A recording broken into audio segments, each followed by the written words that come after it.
Nous étions sur des rappels de la base sur l'équilibre alimentaire, puisque ce que nous voyons pour la glycémie, le surpoids, c'est effectivement basé sur l'équilibre alimentaire. Car lorsqu'on s'adresse à des personnes qui ont une prise de poids, qui ont des problèmes de glycémie, avec un prédiabète ou un diabète, il ne faut jamais oublier qu'ils sont d'abord aux mêmes règles que tout le monde, l'équilibre alimentaire. Et nous l'avons vu pour les 5 étapes. Première étape, c'est d'évaluer les besoins énergétiques de la personne. Deuxième étape, c'est effectivement une répartition des macronutriments. Troisième étape, c'est dans ces macronutriments, dans cette énergie, c'est d'avoir les bons micronutriments. Et nous voyons comment on peut aller les chercher directement dans une alimentation équilibrée et naturelle. Quatrième étape, c'est la densité de la nutrition, donc savoir le rapport entre les calories, les micronutriments et éventuellement les adjuvants qu'on n'a pas vraiment envie d'avoir et qui seront effectivement un point crucial lorsque l'on gère le surpoids des coachés ou des clients. Nous avons aujourd'hui une espèce d'épidémie de personnes qui deviennent résistants à la perte de poids. Et cette densité nutritionnelle peut être une des réponses à cette résistance. C'est qu'effectivement, nous consommons des vitamines, des minéraux, des macronutriments, des protéines, des lipides, des calories, mais également toute une série d'adjuvants qui viennent perturber notre digestion, qui viennent perturber notre envie de manger. Nous verrons que chez la personne en surpoids et certainement chez la personne en obésité, le cerveau ne réagit pas de la même manière. Donc, il est facile de dire à une personne « mangez moins, bougez plus ». Mais pour certaines personnes, manger moins devient un véritable challenge parce qu'elles ont faim tout le temps et ce n'est pas de la gourmandise, ce n'est pas simplement un manque de volonté. C'est un des sujets sur lesquels je peux effectivement devenir assez nerveux, je vais dire, dans le bon sens du terme, lorsqu'on parle de volonté, c'est que certaines personnes qui ont un problème de poids depuis plusieurs années ont une résistance à la perte de poids à cause justement de cette faim continue. Et donc, quatrième étape, c'est cette densité nutritionnelle. Et la cinquième étape, que vous n'aviez pas entendu tout à l'heure pour ceux qui étaient déjà branchés, c'est le timing des repas. C'est une question d'organisation, c'est d'avoir un petit déjeuner, un repas de midi, un repas du soir, avec parfois des snacks. Et ce timing va être en lien direct avec la prise de poids et peut être également directement lié à la variation de la glycémie. Donc voilà, c'était un petit rappel des 5 étapes.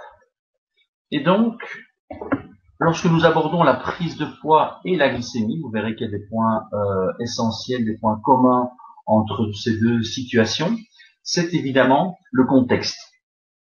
La nutrition telle que nous la connaissons aujourd'hui a été étudiée et enseignée depuis les années 70, 70, autant pour moi.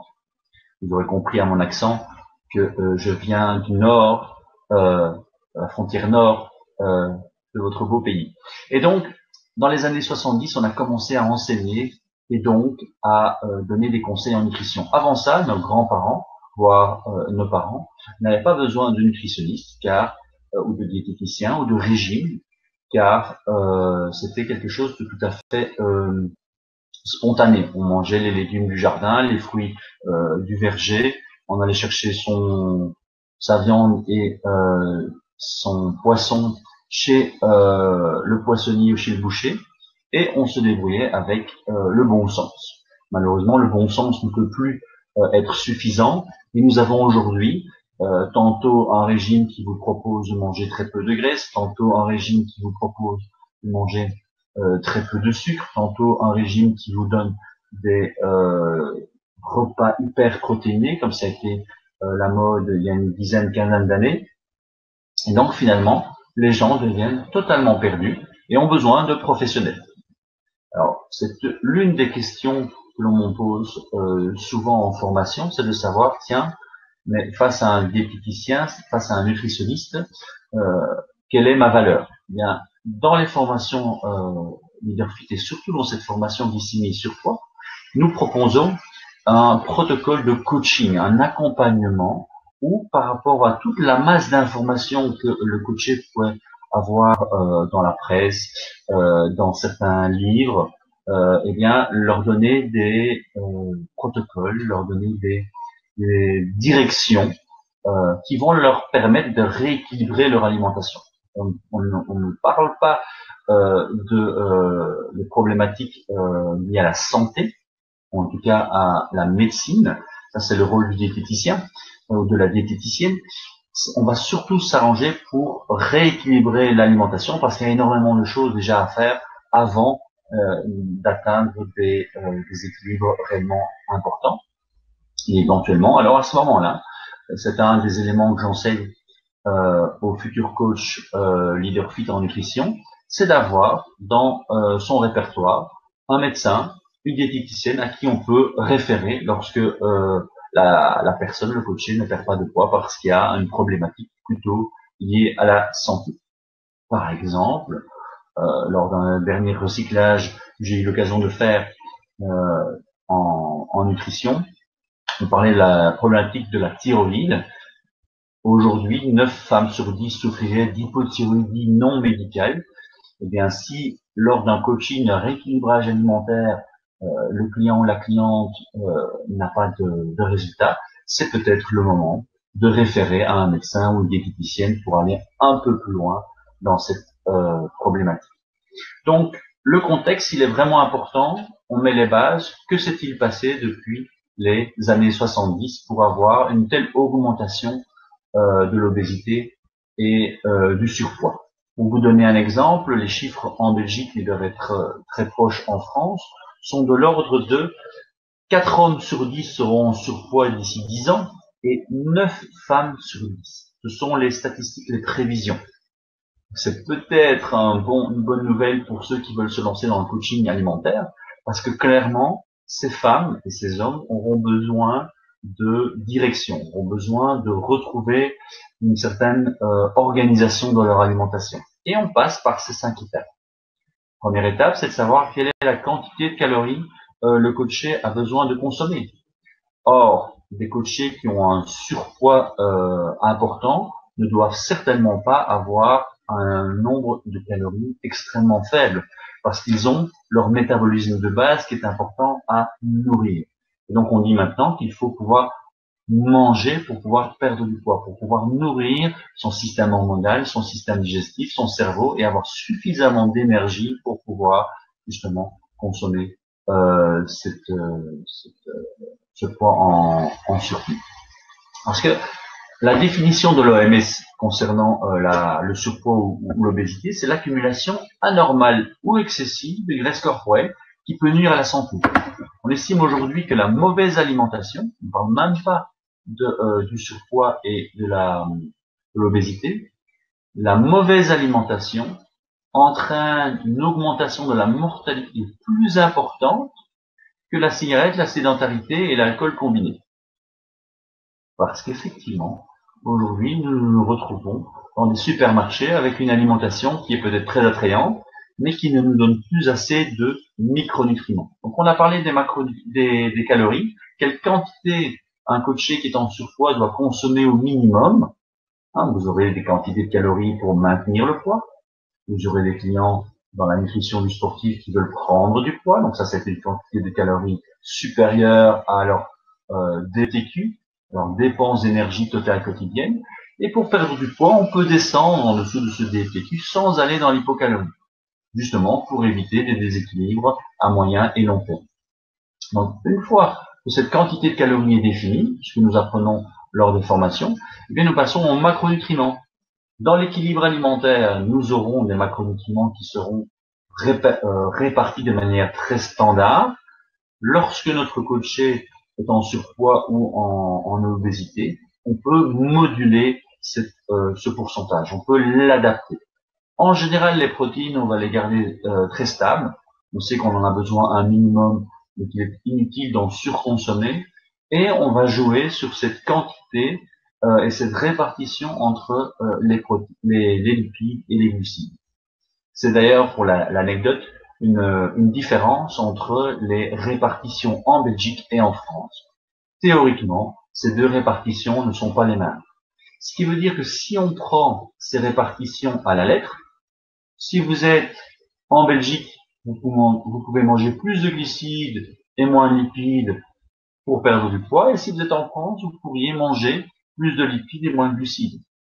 Est-ce réellement logique?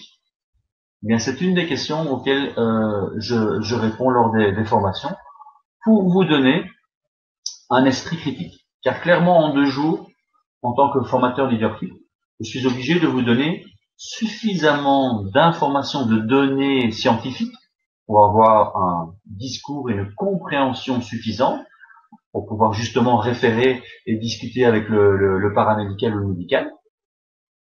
Et en même temps, vous donner un esprit critique pour pouvoir justement gérer cette masse d'informations que vous pourriez trouver à travers des webinaires, des livres, des articles, des vidéos YouTube, parce qu'aujourd'hui, effectivement, vous la connaissez toutes, c'est la YouTube Academy.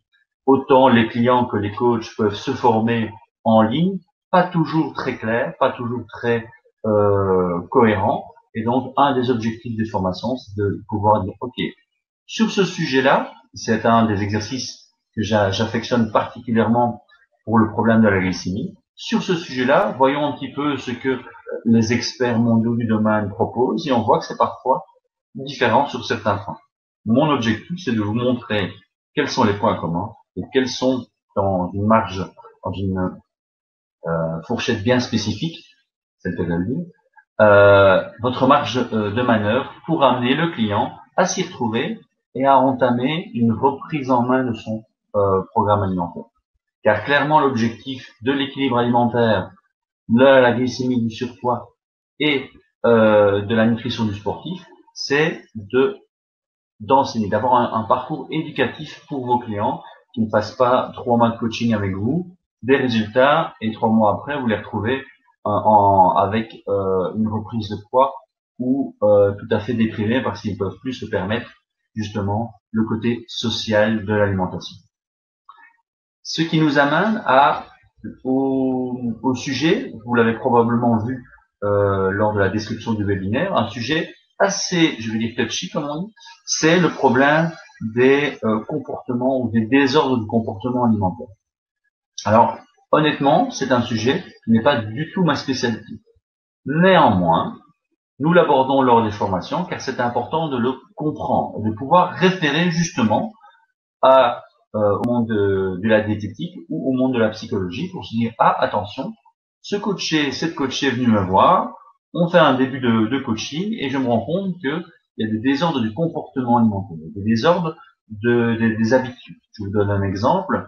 Une coachée qui un jour vient chez moi, on débute un programme, et après quelques semaines, elle me dit, ah, là, monsieur Germain, je ne sais pas ce qui se passe, mais je ne mange plus que des potimarrons. Matin, midi et soir, je mange du potimarron. Je sais que c'est pas l'idéal, mais il n'y a plus que ça qui passe.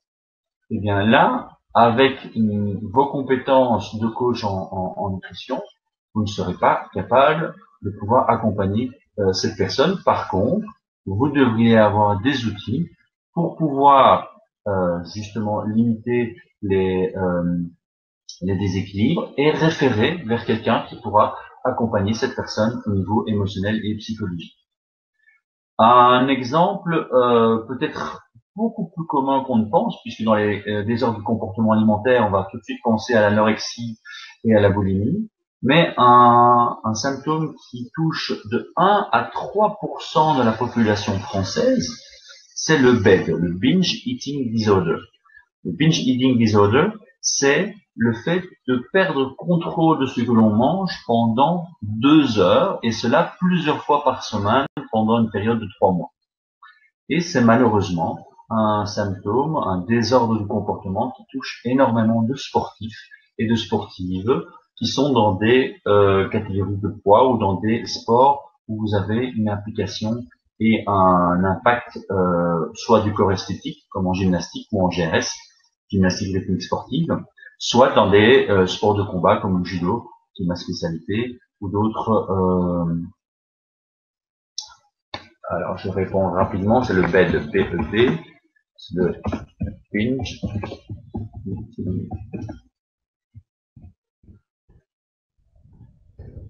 Voilà.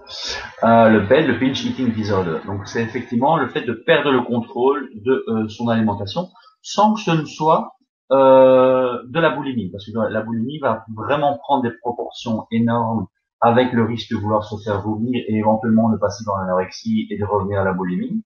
Le BED, c'est beaucoup plus commun. 1 à 3% de la population française, ça représente quand même donc c'est de 1 à 3 millions de Français. Donc c'est de 2 à 5% de la population. 1 à 3 millions de Français souffriraient de BED. Donc ce sont des pathologies qu'il faut quand même pouvoir observer et à ce moment-là pouvoir référer. Alors ça c'est au niveau des troubles du comportement. D'ailleurs, si vous voulez une dernière anecdote sur ce sujet, certains auteurs estiment que vous souffrez ou nous souffrons de désordre du comportement alimentaire à partir du moment où nous mangeons un dessert alors que nous n'avons plus faim. Donc, qui, ici, dans la salle du webinaire, pourrait se vanter de dire « je n'ai jamais mangé de dessert en dehors d'une faim, en fin de repas ». Ça arrive, et si ça se reproduit, ça peut engendrer effectivement les problèmes que nous avons vus en début du webinaire pour la personne en surpoids, en obésité.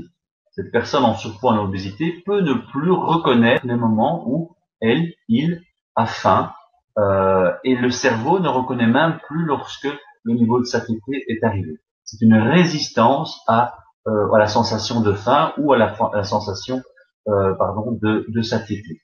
Et ça commence par un petit dessert que l'on n'ose pas refuser, un deuxième, un troisième. Au bout d'une dizaine, d'une quinzaine, d'une vingtaine d'années, le corps ne reconnaît plus cette sensation de faim. Car, vous le découvrez également, le corps est extrêmement bien fait. Et c'est là que je me rends compte, sur ces 3 dernières années, que les étudiants qui viennent faire les formations sont de plus en plus alertes, ont de plus en plus de lectures et de formations, ou en tout cas d'informations personnelles. Et c'est là qu'effectivement mon rôle de formateur et surtout de développeur d'esprit critique intervient. Pour ne pas dire, voilà, cette personne-là a raison, cette personne-là a tort, moi je dis que c'est comme ça. Je pense qu'aujourd'hui il est important de remettre les pendules à l'heure et de dire, voilà, dans ce cadre-là, effectivement, cet auteur a raison, dans ce cadre-là, cet auteur a raison. Vous, en tant que coach, voilà quel est le comportement à adopter.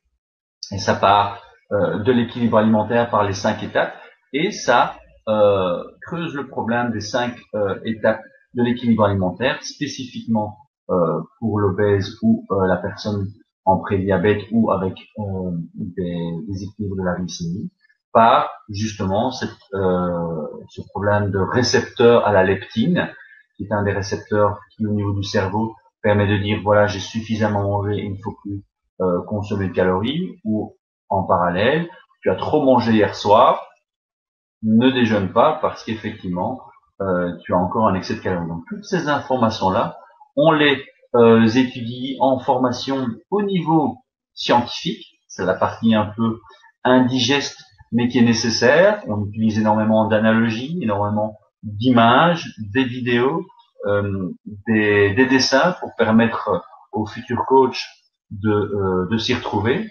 Il y a un travail d'étude derrière, c'est clair, mais avec la proposition d'une prise en main. Et ça, nous aborderons ce sujet en fin de webinaire. Quel est le rôle du coach? Et on vous donne justement des outils pour pouvoir suivre les différents types de coachés pour au début ne pas se sentir tout à fait perdu. Le troisième élément de cette formation, donc nous avons le problème du surpoids, de l'obésité, des dérèglements du comportement alimentaire. Le troisième élément, c'est la glycémie. Et je vais vous donner quelques références, parce que je pense qu'elles sont vraiment importantes pour vous en tant que futur coach. Si vous n'êtes pas encore dans le domaine de la nutrition, eh bien ça peut éventuellement vous donner des perspectives d'avenir. En 2008, Barclay et Co. ont publié une étude qui montrait à quel point la glycémie intervenait dans la plupart des déséquilibres chronique. Donc ça part effectivement du principe, ou en tout cas ça parle du diabétique, mais ça va aussi faire intervenir toute une série d'autres problèmes qui s'installent avec les années. Donc à partir du moment où vous comprenez comment la glycémie fonctionne, eh bien il ne faudra pas attendre que la personne soit en burn-out, en fatigue chronique, en diabète ou avec d'autres pathologies. C'est déjà de prendre cette importance de la glycémie très au sérieux. Alors on en parle déjà dans l'équilibre alimentaire. Dans l'équilibre alimentaire, il y a déjà tellement de notions qu'on le survole dans les grandes lignes. Et donc dans ce module spécifique sur la glycémie, on va un peu plus en profondeur sur quel est l'impact de ce déséquilibre de la glycémie et quelles sont éventuellement les différentes sources de déséquilibre. Vous allez penser tout de suite à l'index glycémique et à l'impact du sucre. C'est un des éléments essentiels, mais ça n'est pas le seul. Et c'est là que votre rôle de coach en nutrition intervient, surtout si vous avez également des compétences en coaching sportif et, cerise sur le gâteau, en compétences en coach ou en relaxation, coach gestion du stress. Car tous ces éléments peuvent aider le coaché à gérer sa glycémie et donc à investir dans sa santé. Alors clairement, selon votre mode de communication, votre mode de marketing, vous allez plutôt aller vers la résolution de solutions. Vous avez du poids à perdre. Je vous propose des programmes de remise en forme et un régime alimentaire adapté, un programme alimentaire adapté. Mais vous pouvez aussi aller sur la communication de prévention, et je pense que c'est l'avenir, de dire voilà, nous savons aujourd'hui que l'alimentation a un impact sur énormément de domaines, que ce soit le poids, mais également la fatigue, l'état émotionnel, la prévention de maladies chroniques.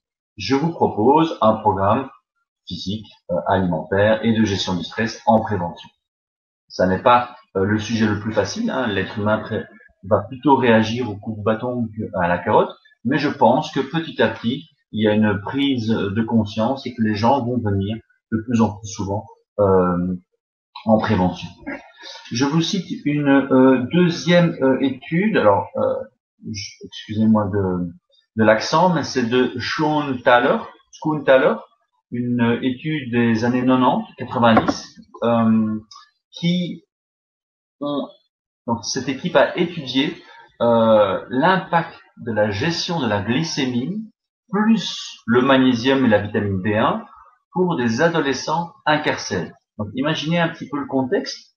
Ces adolescents sont déjà en prison pour de nombreuses raisons que l'on ne peut sans doute pas connaître dans les détails, et on leur a modifié leur alimentation en termes de glycémie et d'apport en magnésium et en vitamine B1. Donc, ce n'est pas des protocoles révolutionnaires ou en tout cas extrêmement technologiques. Eh bien, en quelques semaines, il y a, je ne me trompe pas, une diminution de 82% des réactions violentes face à l'autorité.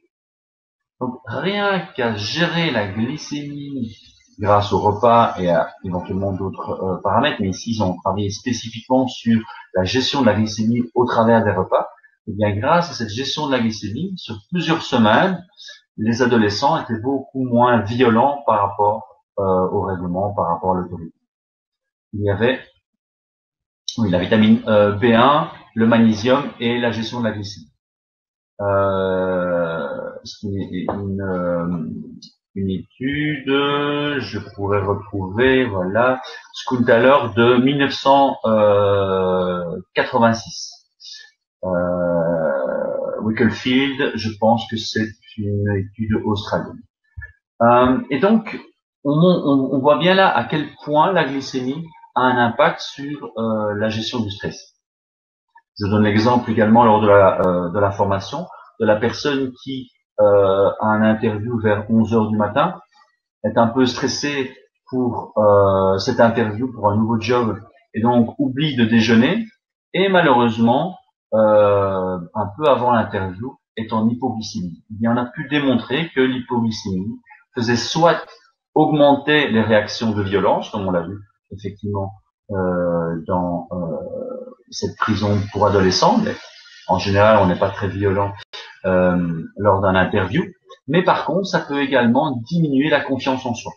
Donc, par le simple fait de ne pas avoir déjeuné, d'être en hypoglycémie lors d'un interview, peut diminuer la confiance en soi d'une personne. Donc, on voit à quel point cette gestion de la glycémie par l'alimentation est extrêmement importante. Et une dernière étude qui est tout à fait récente, de l'année passée, 2017, de l'Université d'Indiana, qui a proposé à plus de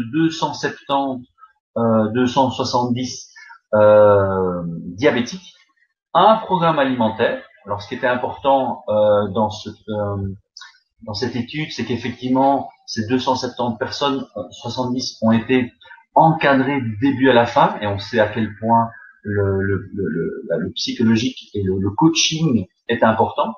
Et donc, ces personnes ont été suivies pendant 70 jours au niveau alimentaire, au niveau feedback, au niveau éducation. Donc, les personnes, on leur a expliqué quels étaient les tenants et aboutissants du programme, pourquoi ils devaient manger ceci et pas cela, quelle implication ça pouvait avoir sur leur glycémie et sur la gestion de leur faim. Eh bien, en 70 jours, il y a eu une diminution de 58% de la prise de médicaments pour ces diabétiques. Donc, à nouveau, le diabète fait partie du domaine médical. Le coaching en nutrition est en dehors du domaine médical et paramédical. Je ne cesse de recommander à mes coachés pendant les formations, ou en tout cas mes étudiants, d'avoir une série de références pour pouvoir recommander quelqu'un en cas de blocage. Mais cela montre à quel point si, lorsque les personnes sont déjà diabétiques, on les suit correctement pendant 70 jours, dans un programme de coaching, parce que le souci de bien des personnes qui sont en recherche de conseils en alimentation, c'est qu'ils vont voir le diététicien, la diététicienne une fois par mois, mais en un mois, il y a énormément de choses qui peuvent se passer. Et donc, durant la formation Leaderfit, on vous propose différents protocoles aussi bien au niveau coaching qu'au niveau commercial pour pouvoir encadrer à moindre coût pour le coacher, mais de manière efficace pour vous, grâce à la collaboration avec Nutrition Coach. On vous recommande, on vous conseille sur les différents protocoles pour suivre ces coachés pendant un minimum de 12 semaines. Or, 70 jours, ça vous fait 2 mois et 10 jours. 12 semaines, ça vous fait 3 mois. Donc, on est dans cette laps de temps qui est possible pour l'encadrement d'un diabétique, et quelle que soit la personne qui a des problèmes de gestion du stress, la personne qui a un problème de fluctuation de son poids, la personne qui a un souci pour le contrôle de ses quantités, tout ça peut être géré grâce à un protocole bien précis qui reprend les 5 étapes de l'équilibre alimentaire, adapté à la problématique des personnes en surpoids, c'est-à-dire cette résistance à la leptine, c'est-à-dire cette gestion de la glycémie, tout en leur donnant des conseils en termes de menu et de créativité. Car c'est un dernier élément sur lequel j'insiste énormément, mais déjà dans le module de base, donc le module qui reprend la science et la partie théorique de la nutrition, c'est l'importance du système nerveux, et que l'on va essayer de nourrir le corps, certainement, nos intestins, notre cerveau, notre cœur, notre système adipeux a besoin d'être nourri, notre système musculaire clairement aussi, mais nous devons également nourrir la partie émotionnelle du coaché, parce que manger, ce n'est pas simplement une question de calories. Une des raisons pour laquelle les gens font de nombreux régimes et n'arrivent pas à tenir sur le long terme, c'est qu'ils manquent de saveur, ils manquent de variété. Donc le rôle du coach en nutrition, c'est également de proposer toute une variante au niveau des repas, au niveau des épices, au niveau des goûts, au niveau d'aliments que le coaché n'aurait plus envisagé. Et donc tout ça fait partie de la formation, la partie du corps, la partie des émotions et la dernière partie qui fait intervenir la motivation. Donc on vous apprend durant le week-end à bien cibler et à bien définir avec votre coaché les raisons pour lesquelles il veut perdre du poids. Et c'est la partie mentale, c'est la partie psychologique, c'est la partie où on va essayer de faire en sorte que les obstacles qui seront en travers du chemin de votre coaché, de votre futur coaché, des amis qui invitent pour la xème fois, un apéro qui paraît extrêmement appétissant et qui n'est pas spécialement prévu au menu, eh bien, comment faire en sorte que, tout en profitant d'un aspect social minimum, le coaché puisse atteindre ses objectifs, les stabiliser sans se couper une main à chaque fois qu'il veut manger et profiter par après d'une nouvelle santé, d'un poids optimum et d'une vie sociale normale. Donc ça, ce sont tous les différents sujets que nous abordons durant ces 2 jours de formation. Donc il y a beaucoup de pain sur la planche, si je peux m'exprimer ainsi. On parle souvent le samedi matin sur tout ce contexte dans lequel on doit travailler, parce que clairement, vos coachés, ils ont accès à Internet, ils ont accès à des lectures, ils ont peut-être déjà fait 10, 15, 20 régimes. J'ai parfois des nouveaux prospects qui me disent « Ah, mais vous savez, Monsieur Germeau, ça fait 20 ans que je fais des régimes, j'ai un peu abandonné, et d'ailleurs, je pense que j'en connais plus que vous. » Mais en attendant, ils n'ont pas encore réussi à perdre leur poids définitivement. La semaine dernière, j'ai encore eu une personne que j'ai croisée par hasard à la fin d'un cours collectif qui me disait ben voilà, j'ai abandonné la nutrition en ce qui me concerne parce que les 4 dernières personnes que j'ai vues m'ont donné 4 avis différents. Donc je suis tout à fait perdu. Et donc c'est vraiment très important en tant que coach en nutrition de ne pas venir avec une nouvelle information, te dire ah mais il faut oublier tout ce qu'on vous a raconté. C'est de simplement prendre note de tout ce que la cliente ou le client ont déjà fait, voir ce qui a fonctionné, ce qui n'a pas fonctionné, quelles sont les erreurs, et de rééquilibrer et de trouver un programme alimentaire qui est adapté à la personne. C'est un des éléments sur lesquels j'insiste énormément. Vous avez besoin de comprendre la science. La nutrition, c'est une science basée sur les statistiques, mais vous ne pouvez pas coacher le statistique. Vous devez coacher une personne qui est dans un cadre bien précis. Si vous coachez 2 femmes de 40 ans, l'une est célibataire, chef d'entreprise et peut se permettre toutes les possibilités alimentaires grâce à un budget illimité, et l'autre, 40 ans également, mais mère de famille célibataire avec un petit job et qui a autant de poids à perdre que mon premier exemple. Eh bien, ces 2 personnes, même âge, même genre, même poids à perdre, 10-15 kilos, n'auront pas du tout les mêmes attentes, les mêmes besoins en termes de coaching. Et ça, c'est votre rôle de futur coach en nutrition. Donc voilà, je pense que j'ai vu tous les points élémentaires que je voulais aborder avec vous ce soir. Les spécificités du surpoids, avec la résistance à la leptine qui entraîne à ce moment-là une perte de repère au niveau des sensations de faim. Le problème du comportement alimentaire, qui est beaucoup plus large que l'anorexie, la boulimie, et donc qui vous permet en tant que coach de sélectionner les clients que vous pouvez garder, les clients que vous devez référer. Le problématique de la glycémie qui va bien au-delà du diabète, mais qui englobe tous les risques de maladies chroniques.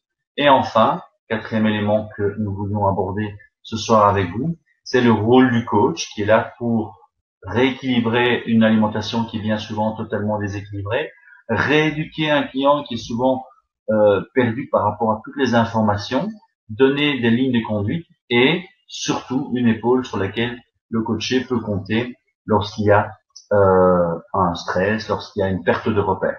Le coach est là aussi pour les semaines où la personne, j'en ai eu un cette semaine par exemple, a eu un gros événement familial, et bien le coach est là pour dire ok, dans ce cas-ci, on va essayer un peu de lâcher du lest à cause de cet événement émotionnel, mais quels sont les éléments sur lesquels vous n'allez absolument pas faire de concessions pour ne pas perdre tout le bénéfice des premières semaines de coaching par rapport à cet élément extérieur émotionnel. Parce que nous faisons tous partie d'une société qui bouge énormément, où il y a du stress, où les familles ont toutes leurs aléas et qu'il faut pouvoir, à travers ça, maintenir une santé la plus équilibrée possible. Voilà. Et donc, nous aimerions terminer. Voilà. Alors, je regarde un petit peu s'il y avait déjà. Je découvre certaines questions. Donc, n'hésitez pas à poser d'autres questions en attendant. Alors, le BED, j'ai répondu. Récompense, vitamine B1. Alors, la plupart de mes clients et moi-même fonctionnons avec des phycocyanines qui a l'impression d'empêcher ces dysfonctionnements que tu as repris et qui est de la spiruline. Oui, tout à fait.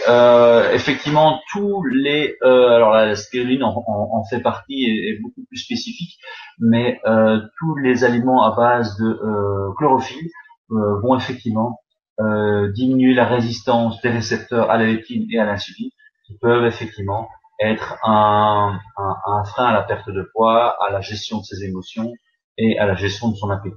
Donc clairement, on essaye dans les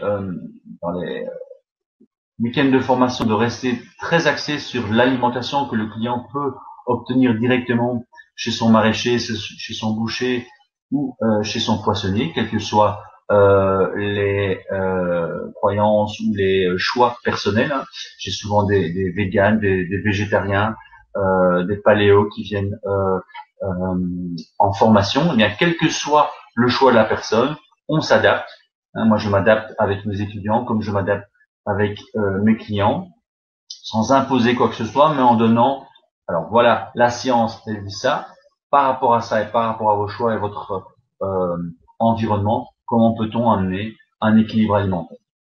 Donc clairement. Alors, n'hésitez pas à poser d'autres questions. J'ai répondu, je pense, à la question de Jérémy.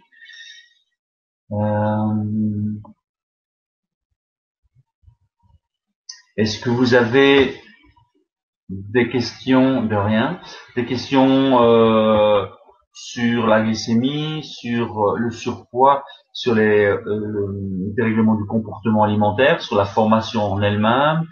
Est-ce que vous avez des freins par rapport à vous lancer sur cette formation ou sur une formation de nutrition de leader fit? N'hésitez pas. Je reste disponible encore pendant un moment, malgré nos aléas du début du webinaire. Alors,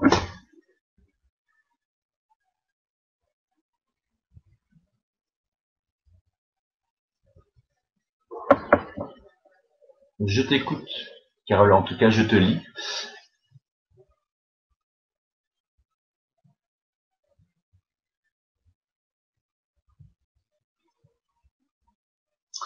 Alors, le métabolisme de base, tu as plusieurs moyens de pouvoir le définir. Dans l'équilibre de base, dans l'équilibre alimentaire, nous définissons le métabolisme de base par l'une des formules les plus respectées, les plus connues, c'est la formule de Harris et Benedict, qui par des formules, sont donc, je précise à chaque fois, ce ne sont pas des blogueurs qui se sont dit un jour, des chroniqueurs, on va inventer une formule pour évaluer le métabolisme de base.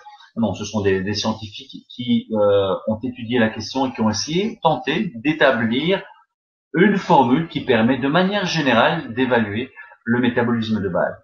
Alors, on le sait, ça se base sur des statistiques. Je vous ai dit tout à l'heure que l'on ne soigne pas, on ne coache pas, pardon, des statistiques, mais ça nous permet d'avoir une référence. C'est un peu comme un panneau indicateur.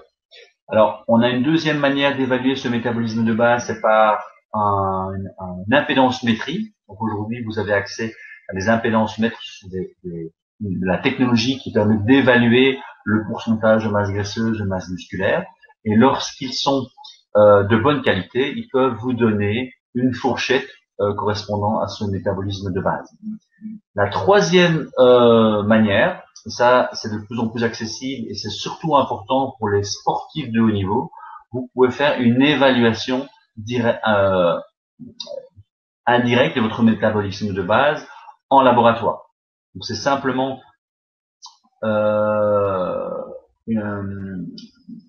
un protocole assez simple, on est couché pendant une demi-heure sur un lit, et on a un masque qui évalue la consommation et l'utilisation, la consommation d'oxygène et le rejet de CO2. Et par cette analyse de gaz, la machine peut évaluer le métabolisme de base de manière beaucoup plus précise. Pour un sportif de haut niveau qui a besoin d'un poids spécifique, c'est probablement la meilleure solution. De haut niveau, je dirais, même s'il n'est pas professionnel, s'il fait ça pour le loisir, mais qui a une notion de performance, c'est aujourd'hui accessible. Pour le reste de la population, on peut très bien se débrouiller avec la formule de Bénédicte ou l'impédance. Oui, je ne connais pas les laboratoires qui le font en France, mais c'est effectivement accessible à tous et c'est à la portée de budget de plus en plus accessible. Donc c'est l'évaluation du métabolisme de base. Voilà. Et souvent, ce sont les laboratoires qui font les tests de VO2 max qui ont également ce genre de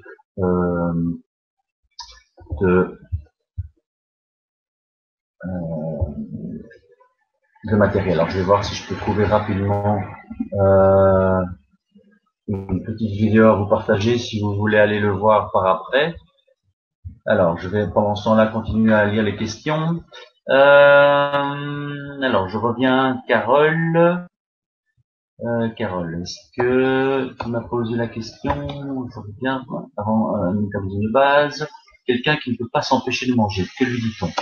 Alors, quelqu'un qui ne peut pas s'empêcher de manger, effectivement, on lui dit que c'est normal, qu'il va falloir faire dans un premier temps un effort sur son comportement. Ça peut être soit purement émotionnel, hein, rappelez-vous, ou peut-être pas, ça dépend d'une famille à l'autre, mais quand mamie ou grand-mère ou grand-maman nous accueille à la maison, c'est souvent avec une petite douceur. Et la petite douceur, effectivement, on n'a pas spécialement faim, on n'ose pas refuser, ou en tout cas, c'est assez tentant, et puis on mange, et puis petit à petit, on fait de moins en moins attention, et on finit par manger continuellement, ou en cas de déprime, de tristesse, eh bien, on compense par l'alimentation. Donc là, c'est plutôt lié au comportement. Donc, il faut essayer de définir avec le client si c'est plutôt une vraie faim, parce que certaines personnes ont tout le temps faim, effectivement, et ça c'est lié à la leptine, et les personnes qui ont faim parce qu'elles s'ennuient, donc ça c'est plutôt lié au coaching mental, et on aborde déjà ce sujet lors de la formation. Si maintenant effectivement c'est effectivement la personne qui a faim, il faut pouvoir le prendre en considération et se dire que ça existe, il y a des gens qui ont tout le temps faim, et là c'est par rapport au choix alimentaire que vous allez leur donner, hein, dans les macronutriments et dans le type de l'alimentation, que l'on peut diminuer cette sensation de faim. Entre autres, le problème de la déshydratation peut entraîner pas grave, j'ai une araignée grosse comme ça en dessous de mon bureau, pourtant je suis plus en Australie, c'est pas grave. Et donc ça peut effectivement être lié à cette résistance à la leptine, et on peut accompagner les clients pour lui dire que c'est tout à fait normal et que petit à petit on essaie de réguler cette envie de manger, mais en attendant il faut lui limiter ses portions.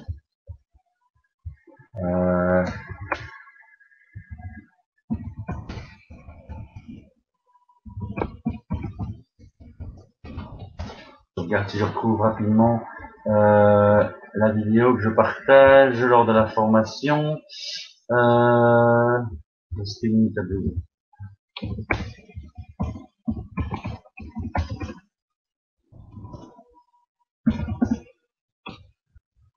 Je peux vous partager n'importe quelle vidéo sans savoir ce que ça raconte, évidemment. Si vous allez... Je ne trouve pas immédiatement. Je continue au niveau des questions. Alors, comment faire la différence entre un surpoids, alimentation compulsive ou un problème hormonal? Il y a des symptômes visuels. Alors, c'est plus difficile à voir clairement. Je donne quelques indications selon la répartition des graisses, si c'est plutôt au niveau du ventre, si c'est plutôt au niveau des triceps et du dos, si c'est plutôt au niveau des poignées d'amour. Ça peut donner des indications. C'est pas très fiable en termes scientifiques, puisqu'à la base je reste quelqu'un de scientifique, donc j'essaie un maximum de m'y fier, mais en même temps il faut rester honnête. lorsqu'on est face à une personne en coaching, il faut pouvoir oublier toutes les statistiques et se dire que c'est une personne unique devant nous. Donc c'est assez difficile d'évaluer la part hormonale avec la part compulsion ou la part, parce qu'ici tu parles de comment faire la différence entre un surpoids et des problèmes hormonaux, mais surpoids, alimentation compulsive. Attention que il y a des personnes qui prennent du poids en mangeant très très bien.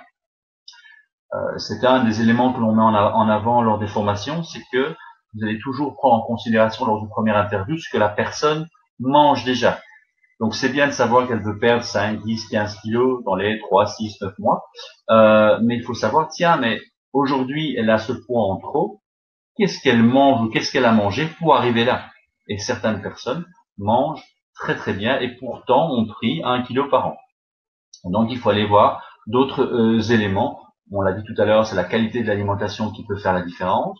Ça peut être également le nombre de repas sur la journée. Ça peut être lié à la sensation de stress ou à la, pas la sensation, plutôt à l'intensité du stress. Vous avez des personnes qui vont oublier de manger durant la journée parce qu'elles sont prises dans le rythme de leur job. Le matin, il faut s'occuper des enfants. Vite, vite, vite, j'ai pas le temps de manger.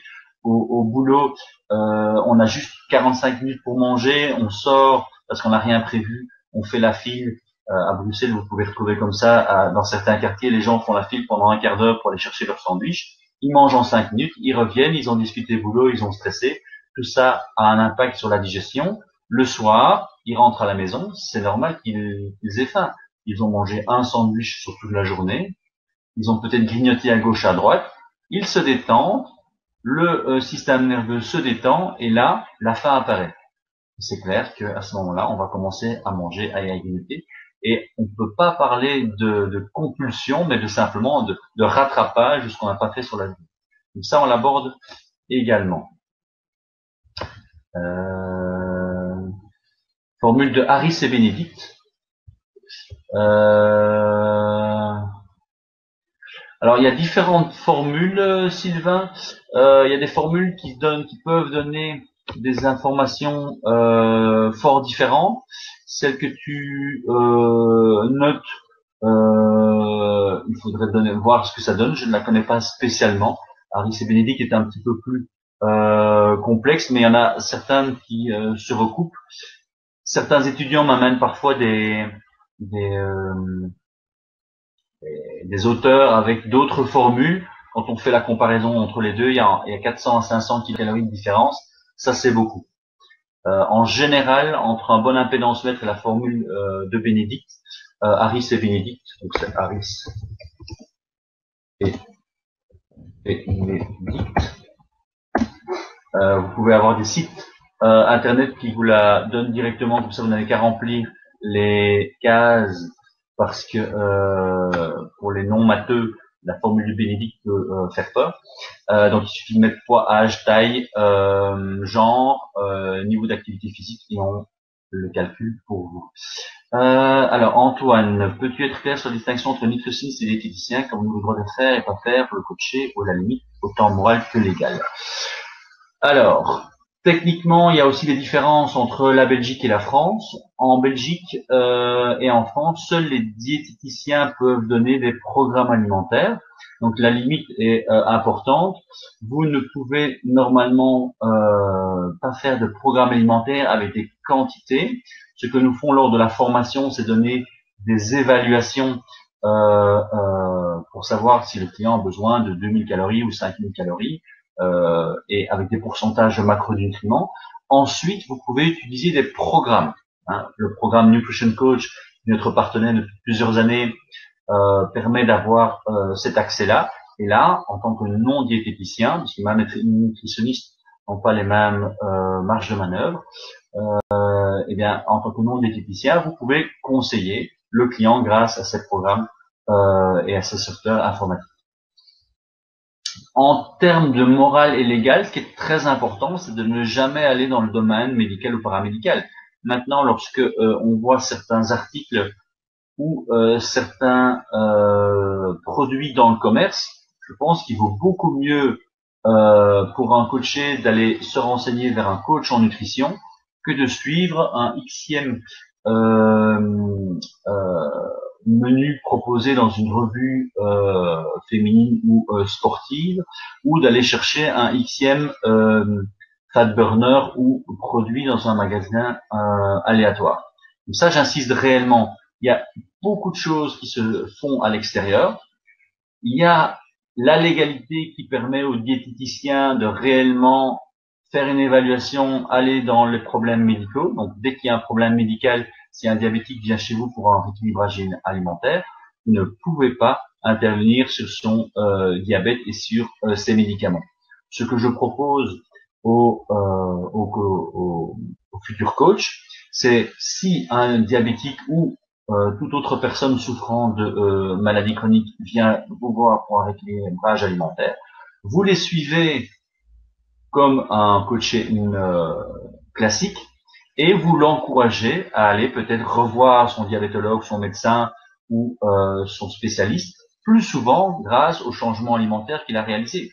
Le fait de manger de manière plus équilibrée en termes de fruits et de légumes, de varier un maximum les protéines, d'agir sur certains aliments qui vont améliorer la récepteur à la leptine, tout ça ne fait pas partie du domaine médical, mais peut influencer effectivement la santé du coaché. À ce moment-là, vous vous dites, ok, je vous prends en main, on fait 12 semaines de coaching. Dans 12 semaines, eh bien, vous allez revoir votre médecin, votre diabétologue, votre spécialiste pour faire un petit check-up parce que vous avez suivi un rééquilibrage alimentaire.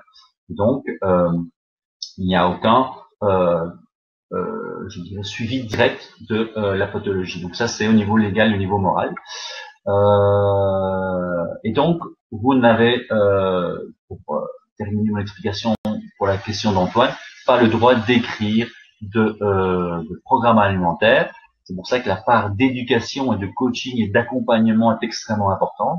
Par contre, vous pouvez utiliser des programmes spécifiques comme Nutrition Coach. Alors, une autre question. Attention, les chiffres changent en fonction de l'âge. Oui, tout à fait, Sylvain. Mais Harris et Benick prend en compte effectivement l'âge, puisque le métabolisme de base va diminuer à partir de 40 ans par une diminution de la masse musculaire. Mais à nouveau, tout ça, ce sont des éléments statistiques. Il faut jamais oublier que nous travaillons avec des personnes humaines qui ont leurs émotions, qui ont leur activité physique. Si vous prenez en coaching 2 hommes de 45 ans, l'un n'a jamais fait de sport, l'autre a fait du sport entre 10 et 25 ans, et ils ont le même poids à perdre, eh bien leur programme, leur coaching, leur accompagnement ne sera pas du tout le même. Alors je regarde, c'est encore une autre question. Un grand merci. Okay. Que peux-tu dire sur le fait de faire un gros repas déjeuner? Le dîner, le dîner. Alors Antoine, effectivement, aujourd'hui, nous avons de plus en plus de recherches qui attestent de l'intérêt du jeûne intermittent. C'est quelque chose qui n'était pas du tout abordé quand moi j'ai fait mes études. Il faut savoir qu'il y a une dizaine d'années de retard entre ce qu'on apprend à l'université et ce qui se découvre sur le terrain. Donc il y a toujours un petit laps de temps entre les deux. Effectivement, au départ, on va recommander une certaine chronicité, un certain rythme dans l'équilibre alimentaire. Pour le surpoids et la glycémie, on va être un peu plus spécifique. Et à nouveau, dans certains cas, on va devoir s'adapter aux clients. Les récepteurs à la leptine vous diront que vous avez suffisamment mangé et que vous n'avez pas faim le soir. Donc, pour reprendre ton exemple, le midi, il y a un gros repas d'affaires. Vous allez en tant que coach conseiller votre coaché attention, ça à faire, ça pas à faire pour limiter entre guillemets les dégâts. Mais le soir, effectivement, on peut avoir un repas beaucoup plus léger parce que normalement, après un gros repas, on produit plus de leptine, le cerveau reçoit l'information et on a moins faim. Ça, c'est effectivement la logique physiologique. Si les récepteurs n'arrivent pas à passer la barrière au niveau du cerveau, eh bien la personne ne ressentira la faim, alors qu'il devrait effectivement être beaucoup plus léger. Donc, je pense qu'on a fait notre heure de webinaire malgré le petit problème technique du début. Je voudrais vous remercier à toutes et tous pour votre présence malgré ces aléas. N'hésitez pas à recontacter LeaderFit pour des conseils ou des détails au niveau pratico-pratique pour les formations. Alors Antoine, question si possible, existe-t-il une méthode rapide et efficace pour diminuer la glycémie sur quelques dizaines de minutes ou quelques heures? Alors les récepteurs à l'insuline, ils ont besoin d'un peu de temps. Ça peut aller assez vite, mais une fois que la glycémie est montée, il faut pouvoir de manière naturelle. Il n'y a pas vraiment de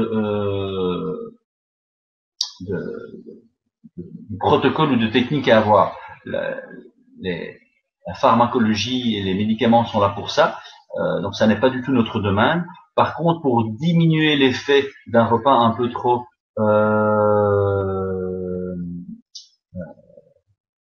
glucidique, eh bien la cannelle peut avoir un impact intéressant sur ces récepteurs à l'insuline. Mais une fois que vous avez consommé votre repas trop glucidique, la cannelle ne fera plus aucun effet. Donc c'est très difficile de la faire diminuer sur quelques dizaines de minutes ou quelques heures. À part effectivement de faire du sport, mais là aussi ça va dépendre d'une personne à l'autre et au niveau de la sensibilité des récepteurs. De rien Antoine, au grand plaisir de vous rencontrer lors d'une formation, moi ou l'une de mes collègues. Nous sommes toute une équipe avec des parcours, des expériences différentes, donc ça peut être très enrichissant si vous avez différents formateurs, et nous sommes tous en tout cas des passionnés qui pourront vous conseiller et vous former du mieux que nous pouvons pour vous permettre de prendre en main une grande partie de la population qui effectivement aujourd'hui est totalement perdue face aux choix alimentaires. Je vous souhaite une excellente soirée, à très bientôt et bonne continuation.